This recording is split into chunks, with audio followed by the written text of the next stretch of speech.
There's rumors Colleen will be making her return soon. I mean, it kind of makes sense that she does not really take the whole situation seriously, because she literally made a half-assed apology video with a ukulele claiming that the allegations made against her were lies. A lot of people, however, believe she cannot come back from this cancellation.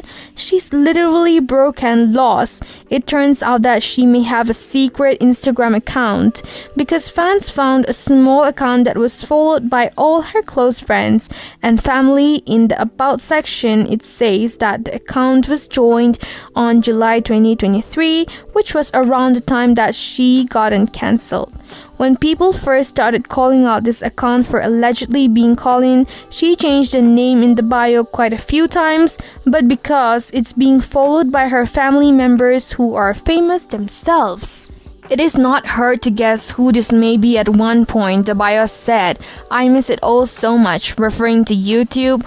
Also, her profile picture on the account is like the background of one of her performances, so it's all just too coincidental, the fact that her family follow. It is kind of exposing that it is in fact her, so she may be on social media under alias names and accounts just to keep up to date with everything going down without getting further cancelled for snooping on her own account. Josh, who is her ex-husband, they also recently spoke out in an interview about her and the way she treated him when they were together, had actually tweeted about this Instagram account, stating that they are, without a doubt, always watching, gathering knowledge and planning how to spin things or how to come back by using others to twist a narrative that works for them. Just my 2 cents to be safe out there.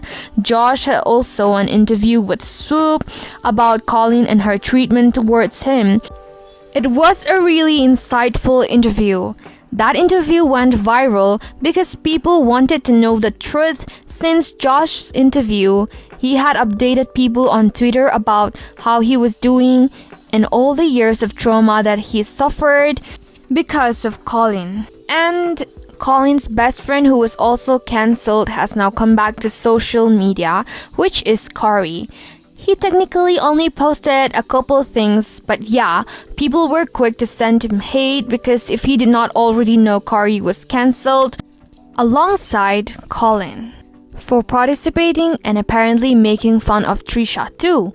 Corey was also exposed for speaking inappropriately with fans, minors, and was Colleen's bestie. And here are some leaked messages that we can see where he was talking to her fans and reading it. It's like, how is he not locked up for? And JoJo Siwa recently featured on the Tana Mongeau podcast, and boy did tennis fans go off about this, because if you did not already know, JoJo is currently being cancelled for defending Colleen Ballinger, who was cancelled for sending minors inappropriate messages, including Trisha Paytas leaked. On fans' perks, she was also exposed for a hell of a lot worse, so the fact that JoJo recently defended Colleen and her recent podcast interview with Howie Mandel really set off fans. We read, "Do you think it's all a lie, do you? Think it's all like you have to talk to her." There have been a lot of people on the internet who hit with this cancellation. People were obviously ripping into JoJo in the comments after this podcast aired, because it really seemed like she missed the point with the whole reason why Colleen got cancelled.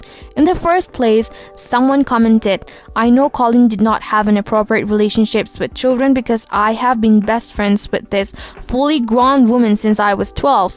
Another user wrote, "JoJo has been surrounded by harmful adults her entire life. It's not surprising to me that she still defends Colleen. It may take years before JoJo realizes the reality of the adults around her, including Colleen." Howie keeps reiterating that she was 12 when she started her relationship with Colleen, and JoJo is not aware of the point he is making. This interview just shows how naive she is. She is still a child and likely still be being groomed by the adults she is defending like others. We have seen in the situation she probably is not yet aware of what crossing actually is. It's actually really sad listening to her because she is not actually hearing the words coming out of her mouth. So of course, when Tanner interviewed JoJo on a podcast instantly, people started dragging Tanner the moment that video was uploaded. Tanner had then explained in the comment section of our recent podcast interview with JoJo that they'd filmed this prior to JoJo getting cancelled and that she had no idea at the time of uploading this interview what JoJo had been cancelled for. We had her on before she went on to Hobie's podcast. Corey also recently posted a topless photo of him to his Instagram. In the description, he made a comment about the gym and how it has helped him with his mental health and suicidal thoughts. We can only imagine why his mental health is deteriorating at the moment. It definitely has something to do with his affiliation with Colleen and what he got cancelled for after his topless pic. He'd also posted a little story time about being gay and coming out to a conservative family. I think he probably posted this to gain some sort of sympathy, maybe from fans, because literally post prior to this, it's of him and Colleen before he went silent in this post, had said, "This summer I met Chest Bowen Gash. He discussed his book and the struggles of coming out to his conservative friends and family." Many former fans of Colleen believe that Corey coming back to social media is a way for Colleen to test how she will be perceived when she decides to go back to filming content, so it could be sooner than we think. But people are like, you can't apologize for this. People really aren't keen on her comeback. Trisha Paytas recently exposed Colleen once again in her recent podcast, and poor Trish, by the way, having to know that a fake friend of hers was sending her pics to minors and making fun of her behind her back. Poor Trisha. So Trisha recently touched on Colleen's manipulation and how offensive that JoJo Siwa podcast was defending Colleen. This is what she had to say. So what do you think of today's video? Tell us on the comments below, and for more such videos, make sure to subscribe to our channel.